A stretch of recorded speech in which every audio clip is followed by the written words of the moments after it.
Lola, laro po muna ako sa labas. Salamat po, Lola. Game! Hello guys, laro tayo.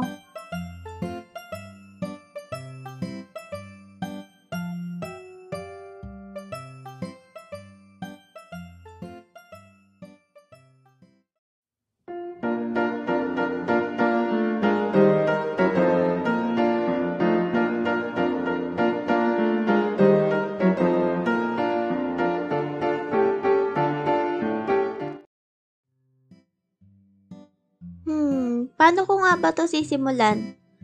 Basta masaya maging bata, mga panahon na di pa nag-iisip ng mga problema, pagkain lang mamaya na niluluto ni nanay iniisip, tapos kung anong gagawin mamaya.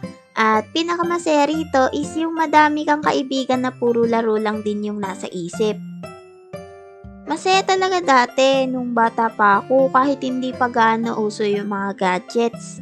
Oo, may cellphone na nun pero hindi pa ganun kaganda. Usong-uso rin nun yung mga computer shops. Pero dahil nga bata pa kami nun at di rin naman kami nabiyayaan ng gintong kutsara sa bibig, ang tanging libangan namin yung maglaro sa labas. Naranasan nyo na ba mapatid sa Chinese garter? Mabagok sa luksong tinik? Madapa sa langit lupa. Tapos yung sugat sa tuhod ang laki pero di mo indiyahin yung sakit kasi masaya naman maglaro sa labas. Yung tipong duguan ka na tapos ang dumi-dumi mo pa pero masaya ka pa rin. Mga panahon na pinapatulog pa tayo sa hapon pero ayaw natin kasi nga naman gusto maglaro sa labas. Tapos kung kailan malaki na tayo sinasamba natin yung pagtulog kasi konting oras na lang nabibigay natin sa kanya. Ang dami na kasing ginagawa sa araw-araw. Talaga nga naman na napakasaya talaga maging bata, laro-laro lang. So, ayun, uso talaga sa amin noon yung maghahanap ka lang sa paligid mo ng mga pwedeng paglaruan. Ayun, may lata na kami. Gagawa kami ng telepono or maglalaro kami ng tumbang preso. Pwede rin naman gumawa kami ng mga tambol gamit yung lata. Siguro naman alam niyo yung telepono na gawa sa lata, di ba? Sa mga hindi nakakaalam dyan, ito yung meron kayong dalawang lata. Bubutasin niyo lang yung ilalim, tapos lalagyan niyo ng tali. Then yun, telepono na siya. Pero legit yun, gumagana talaga, may tunog. So, ayan, meron na tayong telepono na gawa sa lata. Ang saya gamitin nito, lalo na paggabi. Tapos makakausap mo pa rin mga kalaro mo kahit nasa bahay ka na. Wala pang radiation at ilaw na nakakasira ng paningin. Kasi na-addict rin ako sa video games pero sa susunod na story na lang yon. Tapos di ba may lata kami? Ayun, pwede rin kami maglaro ng tumbang preso. Yun, siguro naman alam nyo na yan, di ko na kailangan explain, di ba? At syempre, gumagawa rin kami ng mga tambol gamit yung lata.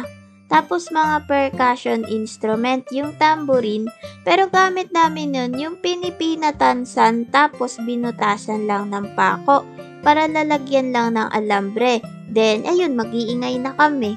Madalas ginagawa namin to tuwing magpapasko kasi nga mga ngaroling kami.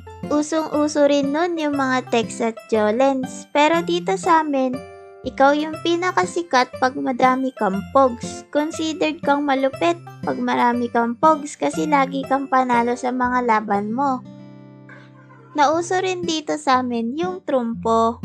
Talaga namang napakasaya laruin ito, nakakalibang. Tapos patagalan kayo ng pag-ikot ng trumpo kasama yung mga kalaro mo. Tapos nilalagyan pa namin to ng mga cute na design gamit yung tirang pintura or yung mga cutiques ng kalaro namin. Ang ganda ng design. Wag nga lang gugulong papunta sa bahay ng aso namin kasi ngangat-ngatin niya yun. Tapos ayun, kalahati na lang yung trumpo mo. Naglalaro rin kami ng batuhang bola. Aray!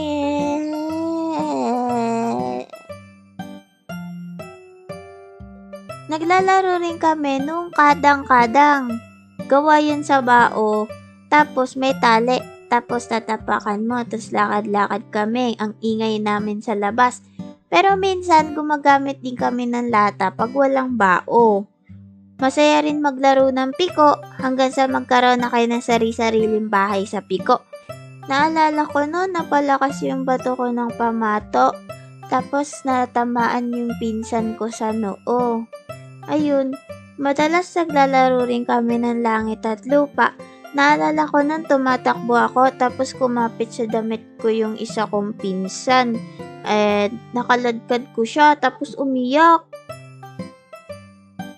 Masaya rin yung paglalaro namin ng taguan. Ang galing ko kasi magtago eh. Hindi na ako nahanap ng mga kalaro ko pag nagtago ako kasi diretso na ako sa bahay lalo na pag madilim na. Makikita na lang nila ako tulog na habang sila naghahanap pa sa labas. So, ayun lang. Salamat sa panonood. Salamat. Paalam!